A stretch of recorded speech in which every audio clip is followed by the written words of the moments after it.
আসসালামু আলাইকুম এভরিওয়ান। তো আজকে রান্না করবো হচ্ছে রাইস কুকারে ঝটপট রান্না। তো সবার প্রথমে এখানে দিয়ে দিয়েছি তেজপাতা, এলাচ, দারুচিনি, তারপরে হচ্ছে লং, তারপরে দিয়ে দিয়েছি পেঁয়াজ। ভালোভাবে ভেজে নেব, এত ভালো করে ভাজার দরকার নাই। তারপরে দিয়ে দিচ্ছি হচ্ছে আলু আর মাংস, এটা হচ্ছে ব্রয়লার মুরগি, সামান্য পরিমাণ দিছি, আজকে অল্প করে রান্না করতেছি। এগুলো ভালোভাবে নেড়ে নিতেছি আমি। তারপরে দিয়ে দিচ্ছি হচ্ছে রসুন বাটা, তারপরে হচ্ছে আদা বাটা। এখানে আমি পেঁয়াজ বাটা দেই নাই, যেহেতু পেঁয়াজ কেটে দিছি তাই জন্য আর বাটা দিই নাই। আমি সব ধরনের রান্নাতে আমি পেঁয়াজ বাটা ইউজ করি না, কেটেই দেই। তারপরে এখানে দিচ্ছি হচ্ছে লবণ, তারপরে দিচ্ছি হচ্ছে মরিচের গুঁড়া। এই মরিচটা অনেক ঝাল, অল্প একটু পরিমাণে দিলে ঝাল হয়ে যায়, তাই জন্য সামান্য পরিমাণ দিছি। তারপরে হচ্ছে হলুদ, তারপরে হচ্ছে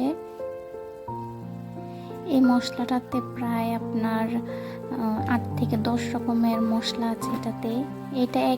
এই মশলাটা দিলে আর কিচ্ছু দেওয়া লাগে না, এটা আমরা বাসায় বানাইছি। এতে জিরা, ধনিয়া, এলাচ, তেজপাতা, দারুচিনি, লং, গোলমরিচ, স্টার মশলা, জয়ফল, মেথি, আরও অনেক রকমের মশলা আছে এটাতে। এটা অল্প পরিমাণে দিলেই হয়ে যায়। একটু পানি দিয়ে ভালোভাবে এটা কষিয়ে নেব।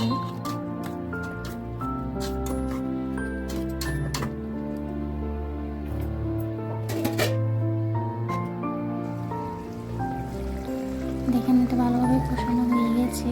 তারপরে এখানে দিয়ে দিবে হচ্ছে আমি মাংসটাকে ভালোভাবে নেড়ে দিতেছি। দেখেন খুব সহজে রাইস কুকারে খিচুড়ি রান্না করা যায়, এত বেশি ঝামেলা না। তারপরে এখানে চাল ডাল মেশানো দিয়ে দিব। এটা হচ্ছে আতপ চাল, গ্রাম্য ভাষায় অনেকে বলে আলুবা চাল, এক একজনে এক এক ভাষায় বলে। তো এটাকে ভালোভাবে মিক্স করে নিতেছি, একটু কষিয়ে নিব। দেখেন কত সুন্দরভাবে রাইস কুকারের ভিতরে কষানো হচ্ছে। তারপর এখানে পানি দিয়ে দিব, পরিমাণ মতো পানি দিয়ে দিবেন।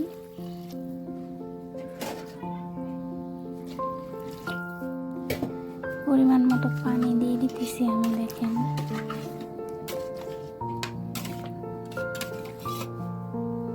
খিচুড়িটা এটাকে পানি দিয়ে ঢেকে দিছি। দেখেন ভালোভাবে ফুটে গেছে। এখন দিয়ে দিচ্ছি আমি কাঁচামরিচ।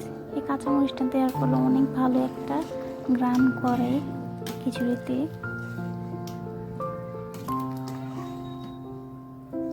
ভালোভাবে নেড়ে নিতেছি। তারপরে এখানে দিয়ে দিচ্ছি হচ্ছে পোলাও পাতা। আপনারা যারা গ্রামে থাকেন তারা অবশ্যই এটাকে চিনবেন। দেখেন গ্রাম্য ভাষায় পোলাও পাতা বলে, আমরা এটাই বলি। অন্যরা কি বললেন অবশ্যই কমেন্ট করে জানাবেন। তো দেখেন এসব তারপরে দিয়ে দিচ্ছি গরম মশলা, ভালোভাবে মিক্স করে নিতেছি। এই খিচুড়িটা একটু পাতলা রাখতে হয়, আধা ঘন্টা বা 20-15 মিনিট রেখে দিলে তারপরে নিজে নিজে এটা অনেক ঘন হয়ে যায়। তাই জন্য যখন নামিয়ে নেবেন এটা অবশ্যই পাতলা রাখবেন। দেখেন কত সুন্দর হয়েছে আমার খিচুড়িটা।